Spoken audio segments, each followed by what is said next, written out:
पाकिस्तान छोड़ो, चीन में मचा हुआ है भयंकर घमासान। 15 दिनों से गायब हैं चीन के राष्ट्रपति शी जिनपिंग। क्या चीन के तानाशाह शी जिनपिंग का राज हो गया खत्म? ट्रंप ने कई दिन पहले ही कर दी थी इसकी भविष्यवाणी। क्या चीन में सेना बगावत कर चुकी है और एक खूनी तख्ता पलट होने वाला है? भारत ने क्यों अलर्ट कर दिए अपने हथियार? ऐसे माहौल में चीन कर देता है भारत पर हमला। 2012 और 2020 में चीन कर चुका ऐसी हरकत, अब फिर से तनाव चरम पर। एशिया का सबसे शक्तिशाली देश जो दुनिया पर राज करने का सपना देखता है, आज अपने ही घर में एक भयंकर सियासी तूफान से जूझ रहा है।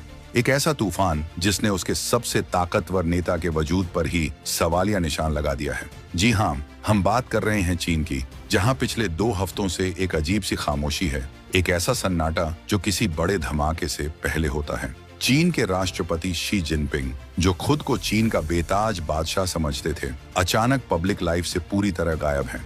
वो उस महत्वपूर्ण ब्रिक्स समिट में भी शामिल नहीं हो रहे हैं जिसका आयोजन ब्राजील में हो रहा है। ये कोई छोटी मोटी बात नहीं है। ये एक ऐसा घटनाक्रम है जिसने व्हाइट हाउस से लेकर क्रेमलिन तक खलबली मचा दी है। अटकलों का बाजार गर्म है कि क्या चीन की कम्युनिस्ट पार्टी के अंदर ही जिनपिंग के खिलाफ बगावत हो गई है? क्या सेना ने सत्ता अपने हाथ में ले ली है? या फिर ये सब एक सोची समझी साजिश का हिस्सा है जिसके तार कहीं और से जुड़े हैं? इस पूरे खेल में भारत के लिए सबसे बड़ी चिंता की बात यह है कि चीन जब जब अपने घर में घिरता है, वो सीमा पर शैतानी हरकतें करता है। वो भारत का ध्यान भटकाने के लिए, अपनी जनता को एक नया दुश्मन देने के लिए कोई भी खतरनाक कदम उठा सकता है। हम आपको बताएंगे इस धमाकेदार खबर की पूरी कहानी, तो बने रहिएगा वीडियो पर। और इस संबंध में आपके जो भी विचार हो कमेंट में लिखकर जरूर बताइएगा। कहानी शुरू होती है 21 मई 2025 से।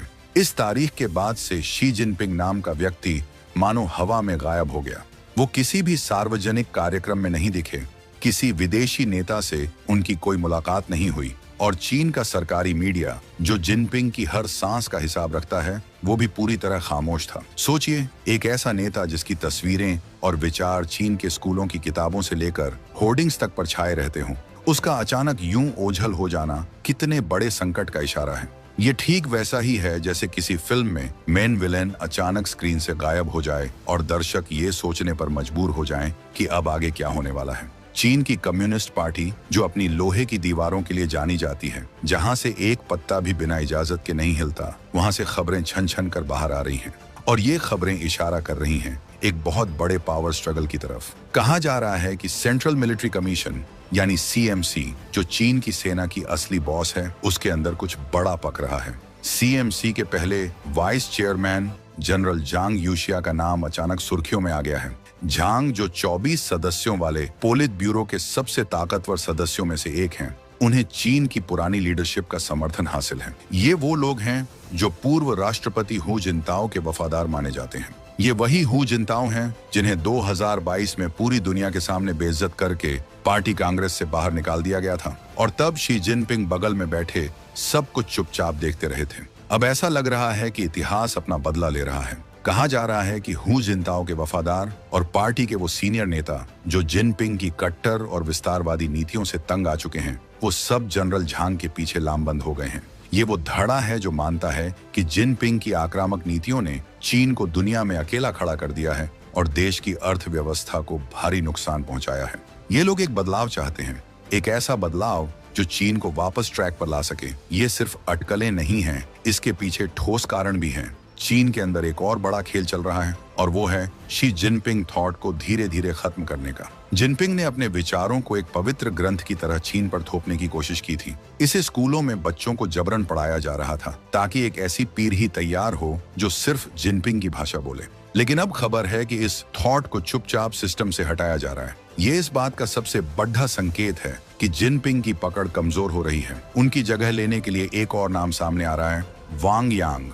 वांग एक टेक्नोक्रेट है, यानी वो नेता जो भाषणबाजी से ज्यादा काम पर, अर्थव्यवस्था पर और टेक्नोलॉजी पर ध्यान देते हैं। 2022 में उन्हें प्रधानमंत्री पद का सबसे मजबूत दावेदार माना जा रहा था, लेकिन जिनपिंग ने अपने करीबियों को आगे बढ़ाने के लिए उन्हें साइडलाइन कर दिया था। अब वांग यांग जैसे नेताओं की वापसी इस बात का इशारा है कि कम्युनिस्ट पार्टी के अंदर का एक बड़ा गुट अब जिनपिंग के वन मैन शो से ऊब चुका है और देश को वापस प्रोफेशनल्स के हाथ में देना चाहता है। ये चीन के लिए एक ऐतिहासिक मोड़ हो सकता है, लेकिन भारत के लिए ये एक खतरनाक चेतावनी भी है। एक अस्थिर चीन, एक ऐसा चीन जहां लीडरशिप के लिए लड़ाई चल रही हो, वो एक अस्थिर और ताकतवर चीन से कहीं ज्यादा खतरनाक है, क्योंकि जब ड्रैगन घायल होता है तो वो और भी ज्यादा खतरनाक हो जाता है। और उसका सबसे आसान निशाना हमेशा से भारत रहा है। इसलिए भारत की सेना, खुफिया एजेंसियां और सरकार इस वक्त 24 घंटे 7 दिन अलर्ट पर हैं, क्योंकि बीजिंग के बंद कमरों में जो भी फैसला होगा उसका सीधा असर लद्दाख से लेकर अरुणाचल तक हमारी सीमाओं पर पड़ेगा। अब बात करते हैं उस ऐतिहासिक घटना की जो आज चीन में हो रहे घटनाक्रम को समझने की चाबी है। साल 2022 कम्युनिस्ट पार्टी की 20वीं कांग्रेस का भव्य समारोह चल रहा था। दुनिया भर का मीडिया मौजूद था। मंच पर शी जिनपिंग के ठीक बगल में बैठे थे चीन के पूर्व राष्ट्रपति हू जिनताओ। अचानक 2 सुरक्षाकर्मी आते हैं और 69 साल के हू जिनताओ को कुर्सी से उठाते हैं और उन्हें जबरदस्ती घसीटते हुए हॉल से बाहर ले जाते हैं। हू जिनताओ हैरान थे। वो जिनपिंग से कुछ कहने की कोशिश करते हैं, लेकिन जिनपिंग उनकी तरफ देखते तक नहीं। वो पत्थर की मूरत बने बैठे रहते हैं। ये पूरी दुनिया के लिए एक संदेश था। जिनपिंग ये बता रहे थे कि अब चीन में सिर्फ उनका राज चलेगा। कोई पुराना नेता, कोई दूसरी विचारधारा बर्दाश्त नहीं की जाएगी। उस दिन जिनपिंग ने अपने गुरु समान नेता को बेइज्जत करके अपनी ताकत का चरम दिखाया था। लेकिन आज जब जिनपिंग खुद गायब हैं, तो दुनिया को हू जिनताओ का वो अपमान याद आ रहा है। लोग कह रहे हैं कि जिनपिंग ने जो बोया था वो वहीं काट रहे हैं। उस दिन हू जिनताओ के साथ जो हुआ वो सिर्फ एक व्यक्ति का अपमान नहीं था, बल्कि वो कम्युनिस्ट पार्टी के एक पूरे धड़े का अपमान था जो चीन के लिए एक अलग विजन रखता था। वो धड़ा जो आर्थिक सुधारों पर, दुनिया के साथ मिलकर चलने पर यकीन करता था, न कि टकराव पर। आज वही जनरल झांग यूशिया और वांग यांग जैसे नेताओं की आड़ में वापसी कर रहा है। ये एक साइलेंट रिवॉल्यूशन है, एक खामोश बगावत। इस बगावत का सबसे बड़ा सबूत मिला ब्राजील में होने वाली ब्रिक्स समिट से। ब्रिक्स दुनिया के 5 सबसे ताकतवर उभरते देशों ब्राजील, रूस, भारत, चीन, दक्षिण अफ्रीका का समूह है। ये चीन के लिए एक बहुत बड़ा मंच है अपनी ताकत दिखाने का। लेकिन इस बार शी जिनपिंग इस समिट में नहीं जा रहे हैं। उनकी जगह चीन के प्रधानमंत्री ली कीयांग को भेजा जा रहा है। ये वही ली कीयांग हैं जिन्हें 2023 में भारत में हुई G20 समिट में भी जिनपिंग की जगह भेजा गया था। चीन की सरकार ने बहाना बनाया है शेड्यूलिंग संकट का, लेकिन दुनिया जानती है कि ये सिर्फ एक बहाना है। असली संकट लीडरशिप का है। कुछ मीडिया रिपोर्ट्स तो यहाँ तक कह रही हैं कि जिनपिंग की सेहत बहुत खराब है और वो शायद अब फैसले लेने की हालत में नहीं है। ये सारी बातें मिलकर एक ही तस्वीर बनाती हैं। चीन के सम्राट का सिंहासन डोल रहा है। उनका बनाया हुआ शी जिनपिंग थॉट का किला ढहरा है और उनकी जगह लेने के लिए नए दावेदार सामने आ चुके हैं।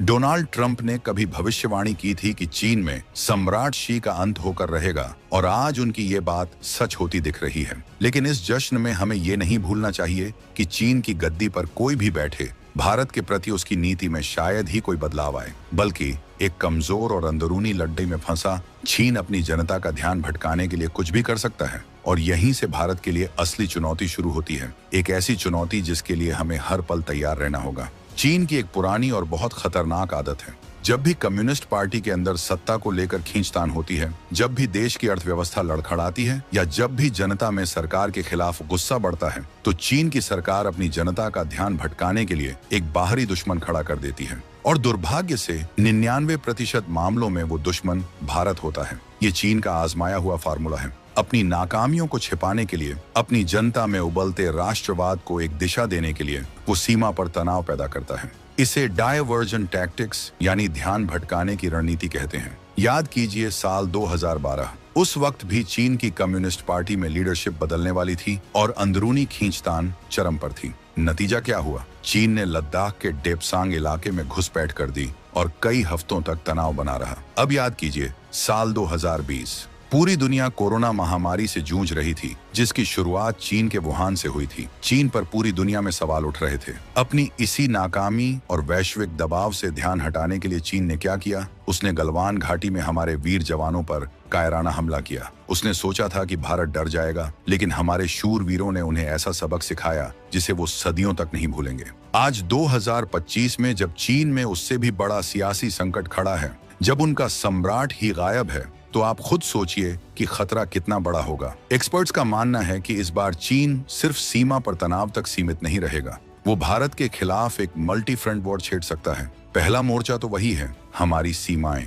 लद्दाख, अरुणाचल प्रदेश, सिक्किम, उत्तराखंड, हर जगह हमें अपनी निगरानी बाज की नजर से भी तेज रखनी होगी। चीन की सेना, पीपल्स लिबरेशन आर्मी अंदरूनी तौर पर भले ही बंटी हुई हो, लेकिन एक कमजोर लीडरशिप खुद को ताकतवर साबित करने के लिए कोई भी दुस्साहस कर सकती है। इसलिए भारतीय सेना पूरी तरह से हाई अलर्ट पर है। हमारी मिसाइलें, हमारे फाइटर जेट्स, हमारे जवान हर चुनौती का मुंह तोड़ जवाब देने के लिए तैयार हैं। एक्सपर्ट्स चेतावनी दे रहे हैं कि चीन भारत पर एक बड़े पैमाने पर साइबर अटैक कर सकता है। जरा कल्पना कीजिए, एक सुबह आप उठें और आपके शहर की बिजली गायब हो, पावर ग्रिड फेल हो चुके हों, आपके बैंक अकाउंट से पैसे गायब हो जाएं, बैंकिंग सिस्टम ठप हो पड़ जाए, स्टॉक मार्केट क्रैश हो जाए, रेलवे का सिग्नलिंग सिस्टम हैक हो जाए। वो हमारे क्रिटिकल इंफ्रास्ट्रक्चर को निशाना बना सकते हैं ताकि देश में अफरा तफरी मच जाए और सरकार पर दबाव बढ़े। इसके अलावा चीन इंफॉर्मेशन वॉरफेयर यानी सूचना युद्ध का भी सहारा ले सकता है। वो सोशल मीडिया पर फेक न्यूज, झूठे वीडियो और अफवाहों की बाढ़ ला सकता है। एआई यानी आर्टिफिशियल इंटेलिजेंस का इस्तेमाल करके ऐसे डीप फेक वीडियो बनाए जा सकते हैं जो भारत में दंगे भड़का सकते हैं, अलग अलग समुदायों को एक दूसरे के खिलाफ खड़ा कर सकते हैं। तीसरा मोर्चा है डिप्लोमेटिक यानी कूटनीतिक मोर्चा। चीन संयुक्त राष्ट्र जैसे अंतर्राष्ट्रीय मंचों पर भारत को घेरने की कोशिश कर सकता है। वो कश्मीर जैसे मुद्दों पर पाकिस्तान का इस्तेमाल करके भारत की छवि खराब करने की कोशिश कर सकता है। वो भारत के खिलाफ आतंकवाद को पालने पोसने वाले देशों को बचा सकता है। वो भारत के न्यूक्लियर सप्लायर्स ग्रुप में प्रवेश को रोक सकता है। यानी वो हर कोशिश करेगा जिससे भारत को अंतर्राष्ट्रीय स्तर पर नुकसान पहुंचे। लेकिन चीन ये भूल रहा है कि आज भारत की डिप्लोमेसी दुनिया की सबसे ताकतवर डिप्लोमेसी में से एक है। आज अमेरिका, रूस, फ्रांस, जापान, ऑस्ट्रेलिया, पूरा यूरोप, पूरा मिडिल ईस्ट भारत के साथ खड़ा है। प्रधानमंत्री नरेंद्र मोदी के नेतृत्व में भारत ने दुनिया में जो सम्मान और विश्वास हासिल किया है, उसे चीन की कोई भी साजिश कमजोर नहीं कर सकती। आपकी इस पूरी स्थिति पर क्या राय है? क्या आपको लगता है कि चीन में वाकई तख्ता पलट हो रहा है और शी जिनपिंग का खेल खत्म हो चुका है? और इस बदलते हुए हालात में भारत को चीन के साथ कैसी नीति अपनानी चाहिए? अपनी राष्ट्रवादी सोच और जोशीले विचार नीचे कमेंट्स में लिखकर जरूर बताइएगा।